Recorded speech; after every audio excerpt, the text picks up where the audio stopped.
वरिष्ठ सांबादिक तथा स्तंभकार स्वर्गत अरुण पंडा वियोग में अश्लील श्रद्धांजलि सभा अनुष्ठित होती।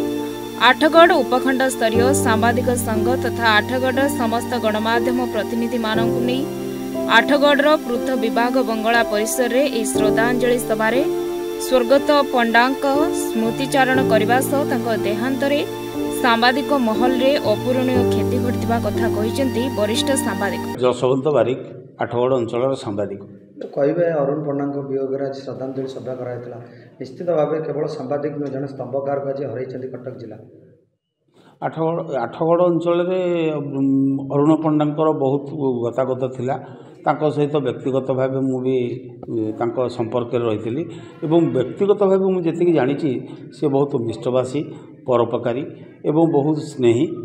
एवं सी जहाँ तांकर जहाँ कहती से रोकठोक कहती। अनेक गणमाध्यम वैद्युतिक गणमाध्यम तांकर जो डिबेट देखिले जना पड़ जाए कि तांको भितर थिबा जो अंतर्निहित कला जहाँ सांबादिकतार एक उदाहरण एवं ये उदाहरण सारा देशपाई सारा राज्यपाई से छाड़ी दे जाइछंती। तांको वियोग रे आज आठगढ़ सांबादिक माने जो शोकसभा करिसेंती ताहा वास्तविक स्वागत योग्य पदक्षेप एवं तांको वियोग रे आमे माने आज म्रियमाण हो पड़ीचु। निश्चित भाव कहवा गोटे सांबादिक जगत ध्रुवतारा को हरैले सांबादिक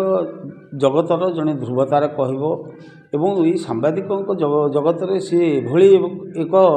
अपूरणीय स्थान छाड़ी जाइछंती जहाँ भविष्य में पूर्ण हो कि ना ता समय ही कहबो। एवं से जड़े एते निर्भीक सांबादिक थिले से तांको भाषण रे किंबा तांको वक्तव्य रे जहाँ कहती ता समाज पाई गोटे निश्चित भाव समाज परिवर्तन आह्वान से दे जाइछंती। सांबादिक स्तंभकार स्तंभकार एवं समालोचक भाव तांकर राज्य बाहर बहुत ख्याति रही। जन स्तंभकार भाव से जहाँ लिखती ताहाकू लोक मैंने टिकनिक करी पाठ करती एवं पाठ कला परे तार जहाँ तर्जमा करी से जहाँ बाहर निष्कर्ष बाहर से निष्कर्ष ही राज्य सरकार को निश्चित भाव राज्य चलैबारे बहुत सहयोग करे। स्वर्गत पंडा सांबादिक जगत रे एक ध्रुव तारा सदृश जड़े स्पष्टवादी कहवा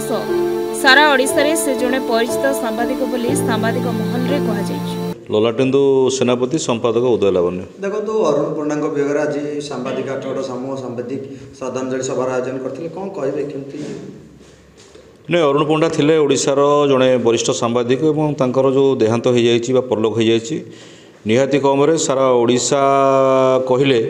विशेषकर कटक जिले समाज में कार्यरत थे सह संपादक भाव काम करते वार्ता संपादक काम करते भली जड़े धुरीण सांबादिक ओडिशार विरल। तेणु आज श्रद्धांजलि सभा होती आठगढ़ सांबादिक मान तरफ यह एक स्वागत योग्य पदक्षेप और से भली जड़े सांबादिक बोधे ओडिशा आकाश में केवे जन्म हे ना यह निहाती कम सत्य। निश्चित भाव ये सांबादिक मान एक उदाहरण गोटे अपूरणीय क्षति कह निहाती कम सांबादिक मान एक अपूरणीय क्षति कारण से भली एक स्पष्टवादिता सांबादिक जितेबाला भी तांकर संवादपत्र लेखा हो कि कौन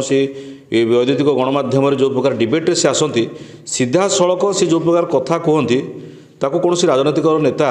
बा कर्मी कहे सहजरे हजम करें ना से भली व्यक्ति आज आम निकट में नहांती एवं विशेषकर आज आठगढ़ सांबादिक संघ जो प्रकार कार्यक्रम करी श्रद्धांजलि सभा करी सबू सांबादिक मानक एकाठी कर